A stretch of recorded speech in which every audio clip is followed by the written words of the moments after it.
let us now look at the continuation of what we have already considered in the first part of the presentation for this week.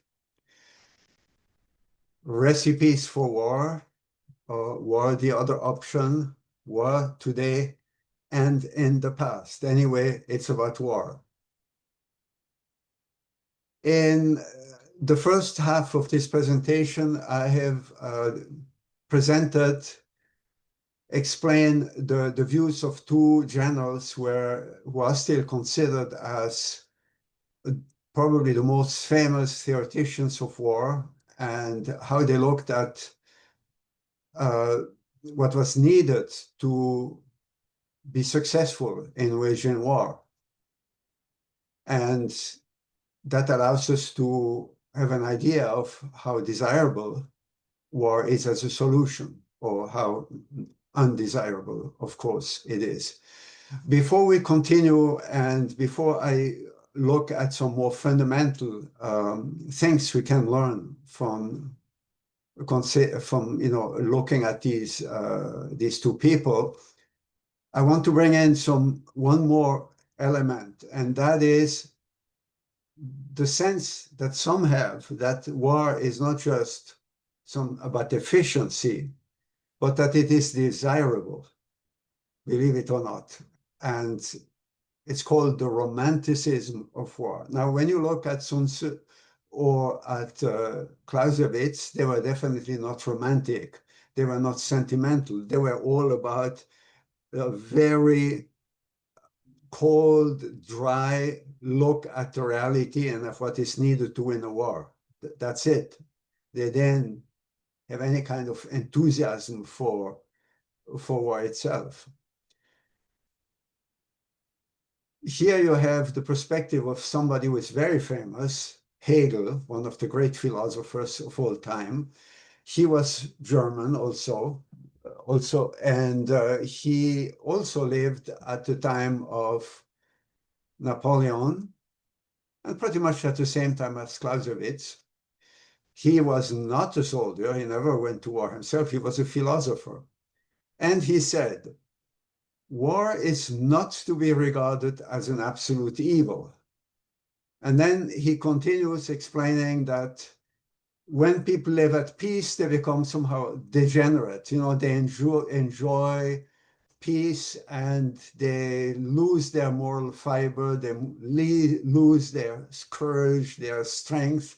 They become degenerate. They become soft, and he compares it to the foulness of the air when there's a prolonged calm on the sea. So you need a storm to bring in new air, fresh air. And he says, if you don't have war, then you have the same phenomenon as a prolonged calm on the sea. Corruption in nations will be the product of prolonged, let alone perpetual peace. So in other words, he makes fun of the vision of perpetual peace that Immanuel Kant, just about one generation earlier, had presented with great success to the world. And we will look at that vision very soon. So that's what I call the romanticism of war, not just me. It's known as such. In other words, you don't see all the, suffering, the pain, the destruction, the misery of war, but you see war as something that brings in the best in people, courage, strength, and almost beauty of a fight that you win. I'm not so good at imitating it because that's not me. Napoleon was that kind of person. And Hegel, at least initially, had a great admiration for Napoleon. He had this theory, that's his philosophy, I'm not going to go into that, of the absolute spirit representing God that has to be incarnate in this world. And he said the first time he saw Napoleon, apparently had a chance to meet him, to see him at least from a distance, on his horse. And he said, I saw the absolute spirit on a horse. He sensed that Napoleon represented really this ideal of strength, etc., and power and courage and greatness that he admired. It didn't last long, obviously, neither for Napoleon, not for Hegel himself. But that is something that is not totally gone. Many people still have a certain sense that in war you can achieve greatness. And of course you can. If you are forced to fight a war and you are courageous and sacrificial and a genius at warfare, like General MacArthur, you can be great, but it's not great because war is desirable. Inside, within a circumstances that are not desirable, you can show your greatness. In any case, we will look at this further down, but that is the second point. Is war a good, successful way to achieve your goals? That's one thing. That's what we have seen with the two generals that we discussed, not romantic at all. But then, is war desirable? Is it necessary to every once in a while have a big fight to show how strong and courageous you are? I think it's not very much a popular view today, but occasionally people can get drawn into that kind of a spirit. There are two paintings that I have found. They are not famous, they are not great. You can see it's not great art, but one is called The Spirit of War, and the other one is called The Spirit of Peace. I believe they're from the 19th century, from by an unknown painter, as far as I know. The first one is The Spirit of War. The second is The Spirit of Peace. And that goes again with desirability, the romantic feeling for which is better. Honestly, I prefer The Spirit of War in terms of the paintings. Neither is really great, maybe because I like the mountains, but it's a nice painting.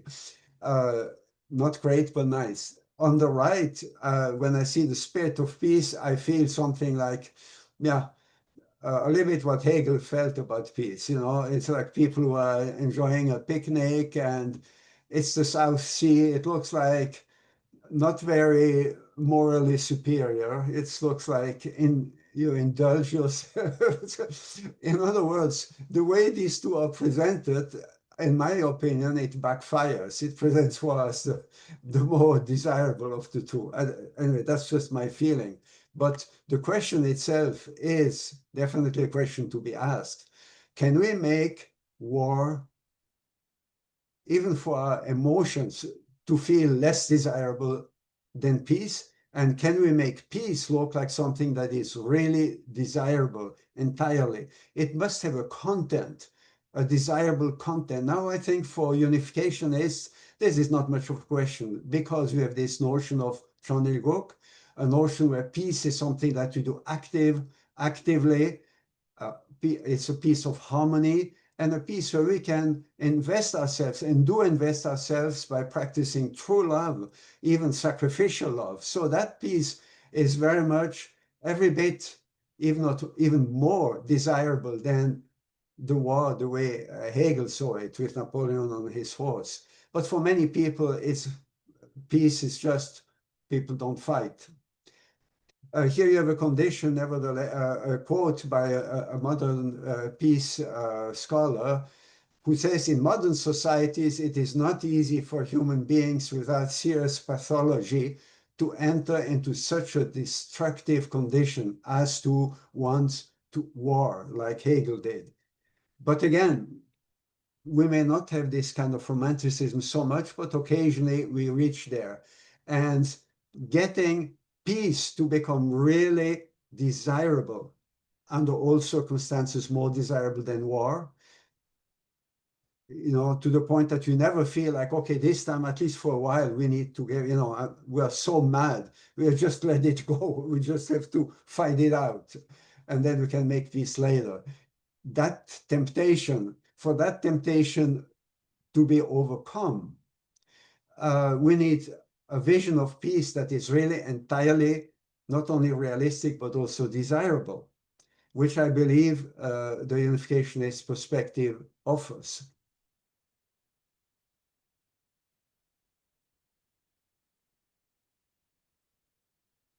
Bhatna is a concept that, like the Golden Bridge, comes from the practical side of peace negotiations, peace analysis, and reaching conflict resolution and transformation is something you will see in the other first course of this program.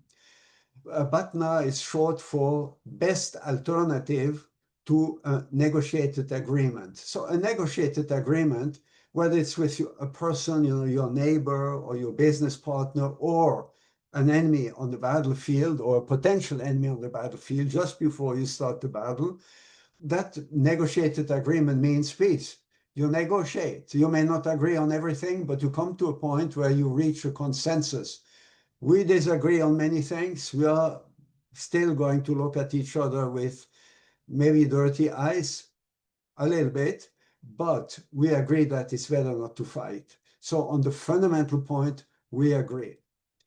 When you can reach that, then at least for a while, you will have peace. And ideally, you have to go beyond where you feel you are friends and you really want to have peace, and you agree pretty much on everything that could come between the two of you. But sometimes even the most basic negotiated agreement is impossible. In that case, the question is, okay, we cannot make peace. Do I think that I have something better? Making peace would ask me to make so many concessions to the other side that I cannot do the peace. But then the question comes, okay, I don't want peace. It's too difficult, fine. But still, before you start shooting at the enemy, you should think now, okay, what is my alternative? Am I sure, no matter how much peace doesn't look attractive because I have to make too many concessions, but do I have a better solution, which would be the certainty that, yes, I will win. And so that's the BATNA. The best alternative to a negotiated agreement is win by conflict. I will win. So for that BATNA to exist, you need to believe that victory over the other side is possible and desirable. It's better than a peaceful agreement that would require too many sacrifices. And it also implies, of course, that there's no authority, as we have already seen, that's above you and your adversary, institutionally or moral or divine, that would bring together the two sides. Many of you have expressed that vision that we have learned from Holy Mother Han and from True Parents in general, from the principle that that institution is God, but for it to have a strong foundation on earth, there needs to be first parents. So they can, first of all, if needed, stop the fight between the brothers. And then secondly, show them love and show each one of the two potential fighters the other side from their parental perspective and teach them to love each other in spite of differences and to realize that these differences are not that big and they can be entirely digested and transformed into reasons to come together. So war is only possible if you don't have that. And if you think that you have a better option or more desirable option than peace, which requires some sacrifice. There is one exception where all that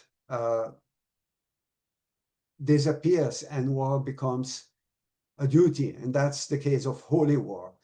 Why is that? It's just very simply because the vision of God as the parent is seen not as a parent who loves all his children equally, suffers when he sees them fight, and is trying to bring them together, or if he could, would do that. It's seen as a God who is on my side. You know, the Germans said in World War II, Gott mit uns. God is with me, us. So we feel that, and you see that on both sides in the Middle East. You see that in many ways in Russia and even the Orthodox Church of Russia, which has been very much supporting the war. This kind of a feeling comes from what we would say a totally wrong perception of God, a God who wants to be exalted and glorified by his people, as opposed to a loving parent who wants to be even glorified by the beauty of the love between his children, not by one side being God's side and the other side being defeated. So holy war is very dangerous because of that, but it's a reality also today. Now, going into not the future compared to what we have looked at, but for us now, it's the recent past, and we're still under that particular very limited sovereignty of the United Nations and the UN Charter, 1945, Chapter 1, Article 1, number 4. It almost feels like the play service. 4.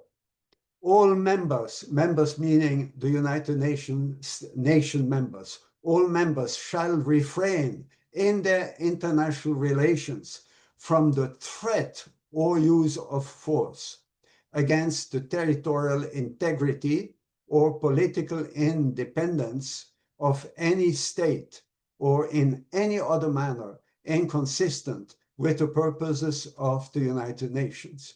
So all those countries, most countries who signed the Charter of the United Nations declared that they accept that war to solve any problem with an enemy, with another country, is unacceptable. It's something every country committed itself not to do as member of the United Nations. War has been made illegal. It's an illicit way of solving territorial issues or disputes or any kind of political dispute. So this is very beautiful. And if enforced, it will mean that's it, no more war. We have the United Nations. All nations who are part of it will stop fighting because they committed themselves to it. And if they break that rule, they will be kicked out. That's the ideal. Now, let's look at the situation since 1945. There have been no wars. Well, actually, there have been wars, as we know.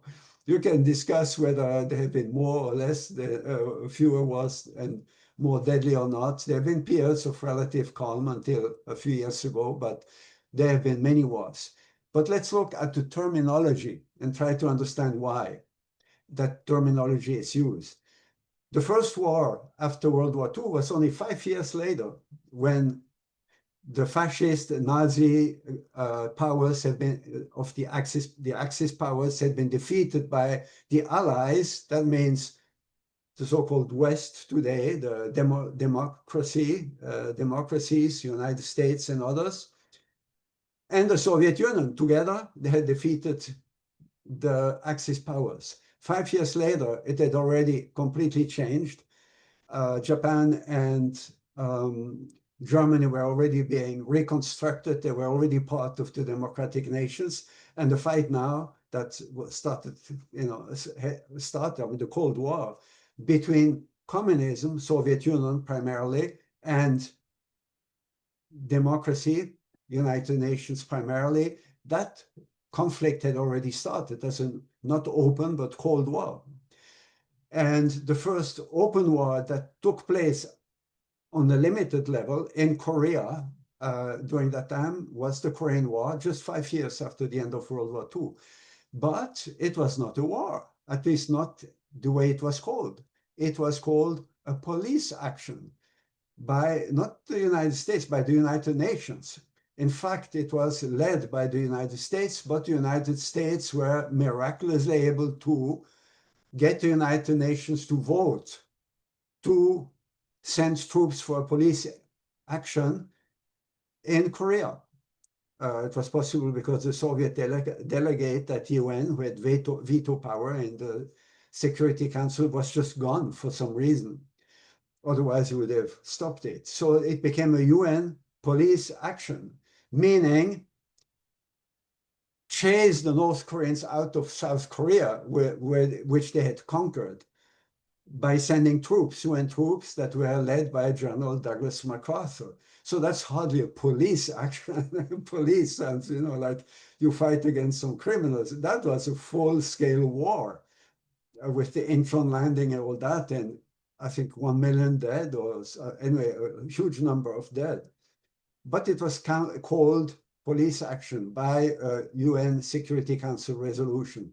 Next, 14 years later, you had the Vietnam War. That one was unilaterally waged by the United States, America, against North Korea, which was supported by the Soviet Union. That one was also not called the Vietnam War. We call it the Vietnam War in everyday language, but officially it was the Gulf of Tonkin Resolution, some very technical name, allowing the use of conventional military force. That's by the US Congress. So a Gulf of Tonkin Resolution sounds very dry and non-lethal. And then the names changed, there were different phases, but anyway, always something like that. Then you had the Gulf War, 1 and 2, by the way. The UN made a resolution, again, this time it was again the UN, so everybody, including the Soviets, were in, or at least they abstained. I don't remember the China too. They allowed the use of force or all necessary means, no war, even though, of course, it was a war, but the use of force and all necessary means, UN Resolution 678, and then there were other resolutions, but again, always the same language. Then, a little bit later, the Afghanistan War, and there had been war there several times, but it was never called a war. It was called Operation Enduring Freedom, Joint Resolution of Congress. And again, there were various resolutions, and I'm sure when the Soviets invaded Afghanistan, I haven't looked it up, they also didn't call it a war previously. And then now the most recent one that we all know, the Ukraine War, a specialized military operation. That's how Vladimir Putin called it. And it became famous because obviously it's a war. And at some point recently, Russia itself started speaking of war at times. So why is that? Well, a key reason, or if not the key reason, is that. Because if you call the war that you start a war, then you are out you expel yourself from the community of nations. You commit a crime because war is illegal, illicit. So war has been disguised under such technical names, basically. But that means it pays lip service to peace, right? Because actually you fight the war, but it shows an awareness that war is something touchy. It also means that if you are caught fighting a war, you may be in trouble. You see Russia now, they have all kinds of difficulties with the United Nations. They have sanctions, also unilateral sanctions by this or that country. Even Israel has sanctions. Vladimir Putin, President Putin, is wanted by the International Court of Justice. Unbelievable, right? He's not the former defeated president. He's the current president of a nuclear power. But also Benjamin Netanyahu, the Prime Minister of Israel, is wanted by that same court. So it shows that there are consequences if you actually start a war, and calling it a war is just the first step that you want to avoid in order not to be in trouble. And the UN itself, when it allows a war, doesn't like to use that word because it doesn't want to do what it tells everybody not to do. Now, this has been really what is the practice, the common practice until now. But just a few days ago, I don't have the exact date, it was really a few days ago, at the end of August, suddenly I read in the Washington Times, by the way, Trump is ready to replace Department of Defense, the title of the Department of Defense, with Department of War. And I remember as a child, because boys especially like war, you know, the romanticism of war, we have that in us as boys. But I think it's not so much like Hegel said, you know, you need to be strong, etc. Is boys naturally are the more active and outgoing, you know, compared to the girls. But we have this sense of righteousness, and we have to win over evil. So when you see war movies, because usually a boy doesn't go to war, especially in Switzerland, but you see war movies and it's always idealized, in most, not all, but in mostly idealized. And at the end, the good side wins. So it kind of stimulates a desire to really go out and fight evil and bring about righteous ends to things. But of course, war is not really that, unfortunately. But the idea of, you know, righteous fights to obtain what God wants is certainly a good thing. It's just by different means. Anyway, when I was a young boy, I remember looking at history books and I saw the Minister of War, you know, looking the picture of a guy, oh, that was the French Minister of War or the German Minister of War. I always thought, Minister of War, what a crazy name. Minister of War, it's like war is, you know, you have the Minister of Justice, that's a good thing, Minister of the Economy, but Minister of War, it's like one guy, a key guy in the government, his job is to fight wars. Even as a kid, it didn't sound right. And at that time already, basically after World War II, the Minister of War was no longer called that. He was called the Minister of Defense to indicate we are not there to attack other people and to create wars. We are there to defend our country against those who would want to wage war against us. So that's legitimate. Sounds much better, Department of Defense. Now, I will read to you the words of Donald Trump. Speaking to reporters in the Oval Office on Monday, the president said, in part, "It just sounded bad to me. On behalf of the Department of Defense, I don't want to be defense only. We want defense, but we want offense too, if that's okay. As the Department of War, we won everything. That means until World War II. It changed in 1947. We won everything. And I think we're going to have to go back to that. Now, I'm not opponents to Donald Trump. I don't oppose or hate Donald Trump. I certainly see him as a highly problematic figure, but I'm not an anti-Trump person. I'm basically staying out of that.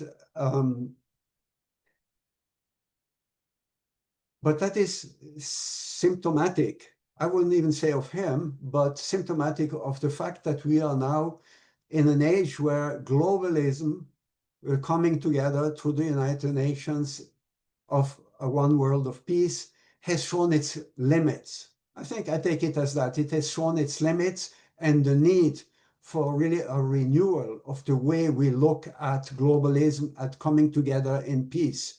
And the first thing that happens is a rejection of it a renewal of nationalism. And I don't need to explain that to you. It's very visible.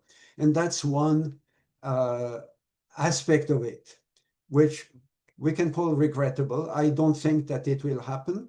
It's also interesting to see we need to play offense. Well, in a soccer game, you need to do that. If you only play defense, you're not going to win, right? In business, you need to do that. And Donald Trump is a businessman. So we don't need just to defend ourselves. We need also to be aggressive. If you want to win a competition in sports or in business, you need to be also aggressive. And aggressive doesn't mean kill the other guy. It means to be better than him, to win over him, and then you can shake hands.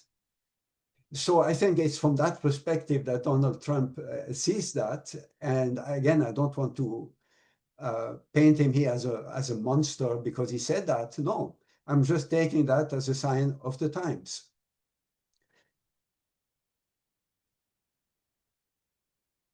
Next point. Justification of war. When Russia invaded Ukraine, I think it was February 24th, 2022, something like that. Immediately people took sides, right?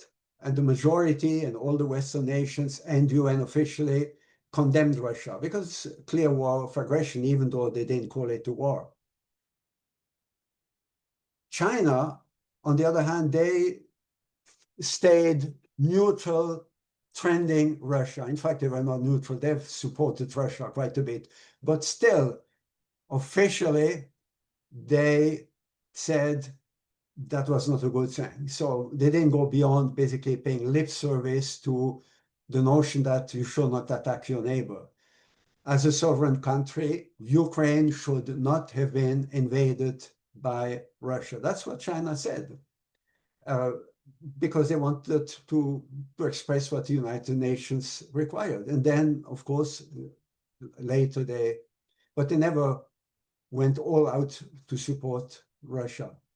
On the other hand, they say, don't say that because we said that about Ukraine, that therefore we lost every chance of justifying an invasion of Taiwan by ourselves if we invade Taiwan. It's not the same thing. Ukraine is an independent country that Russia should not have invaded. Taiwan is part of us. So if we invade Taiwan, it's just to take back what's ours anyway. But of course, for the Russians, they signed treaties that Ukraine is independent, but they felt kind of forced to do it when the Soviet Union fell apart. And in the mind of many Russian politicians, and certainly President Putin, Ukraine is an integral part of Greater Russia. You know, this Russia, the big Russia, Ukraine, the little or small Russia, and Belarus, White Russia. So they consider these three, I mean, people with that perspective, that's one country. And so Ukraine could be independent, but still in the sphere of influence of Russia. And Ukraine betrayed the Brotherhood of Slavic Peoples, according to the Pravda, one of my daily readings. I want to know what's going on in the world. So that's to show that for China, the Ukraine war is a real war, but Taiwan war would be just a civil war, you know, settling a civil war within China. But for Russia, even the war in Ukraine is some kind of a civil war, so it's justified. So you can always, depending on the perspective, see war as justified. That's another way of getting around the point number 4 in that first part of the UN Charter. Now, to conclude this overview, in order to see war to be really no longer a solution and have a possibility at least in the way we perceive things, and we go about abolishing war. There are really two statements that are important from the perspective of a peacemaker, and that goes also for HDI in particular, but for any peacemaker, I believe. These are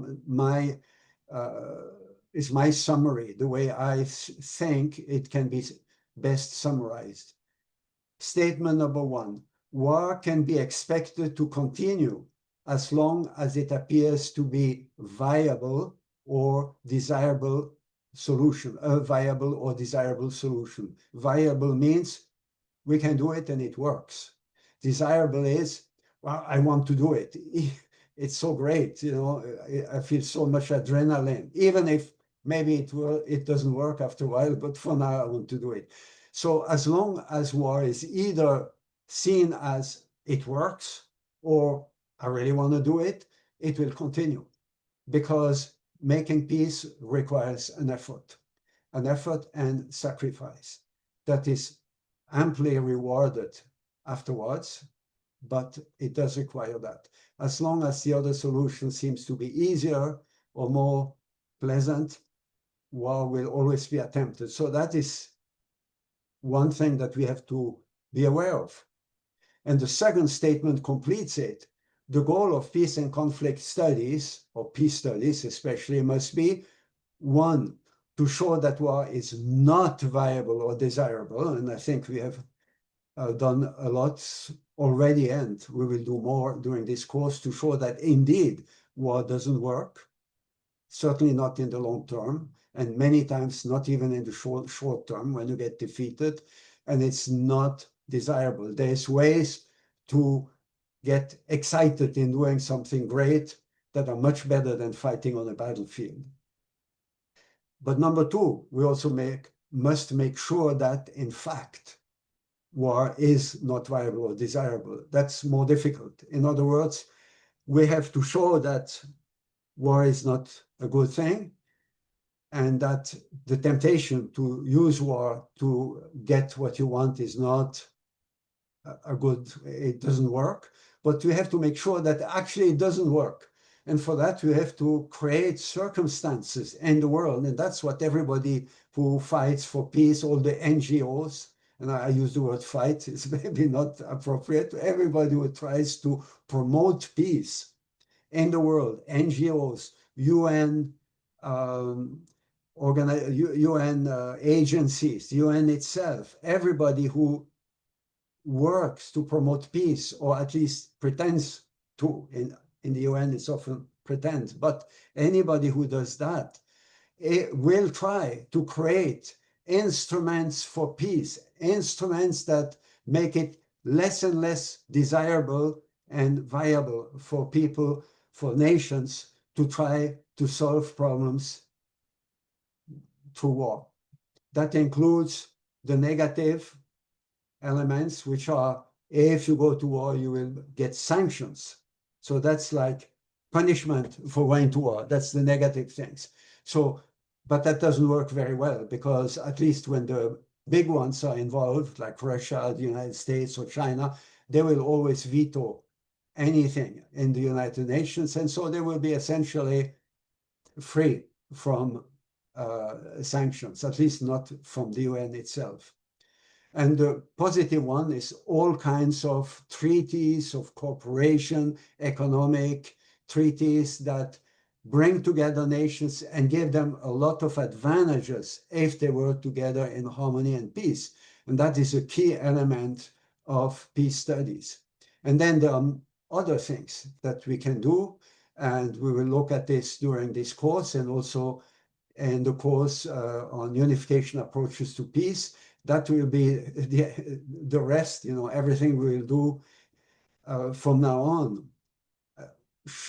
That will be to show that statement number two can become a reality. Then we might dream of actually having peace, and not just a little bit of it, but having what Kant called perpetual peace.